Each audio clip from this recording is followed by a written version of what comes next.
संतश्रेष्ठ निवृत्तीनाथ महाराजांच्या पालखीचं पंढरपूरकडे प्रस्थान झालेलं आहे। त्र्यंबकेश्वरमधील समाधी मंदिरातून पालखीचं पंढरपूरकडे प्रस्थान झालेलं आहे। हजारो वारकऱ्यांच्या उपस्थितीमध्ये पालखी प्रस्थान सोहळा रंगला, तर टाळ मृदुंगाच्या गजरामध्ये हरिनामाचा जयघोष या जयघोषामध्ये पालखी रवाना झाली।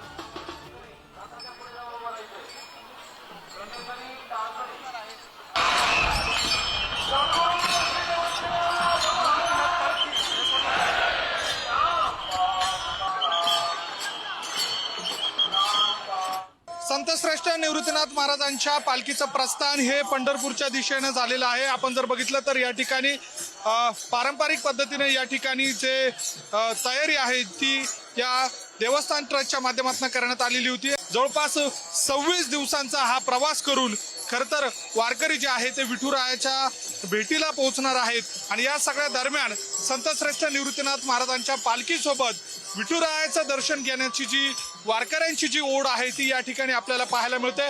खरं तर बैलजोडीचा मान देखील या सगळ्या काळामध्ये महत्त्वाचा असतो आणि त्या सगळ्या पार्श्वभूमीवर ज्या ज्या व्यक्तींना हा बैलजोडीचा मान मिळालेला आहे ते टप्प्याटप्प्यानं पंढरपूरपर्यंत ही संपूर्ण सेवा देणार आहे। आणि आपण जर बघितलं तर निवृत्तीनाथ महाराजांच्या पालखीचं या ठिकाणी जो रथ आहे तो आता या ठिकाणी सज्ज झालेला आहे।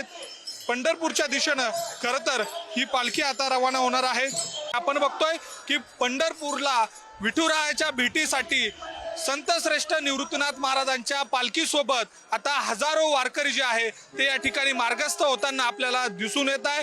मोठ्या उत्साहामध्ये वारकरी जे आहे ते या ठिकाणी भक्तिमय वातावरणामध्ये विठुरायाचा गजर करत आणि महत्त्वाचं म्हणजे हरिनामाचा गजर करत या ठिकाणी जे वारकरी आहे ते या ठिकाणी मोठ्या संख्येनं आता पंढरपूरच्या दिशेनं मार्गस्थ झालेले आहेत। व्हिडिओ जर्नलिस्ट जयेश साबळेसह मी किरण ताजने, पुढारी न्यूज, नाशिक।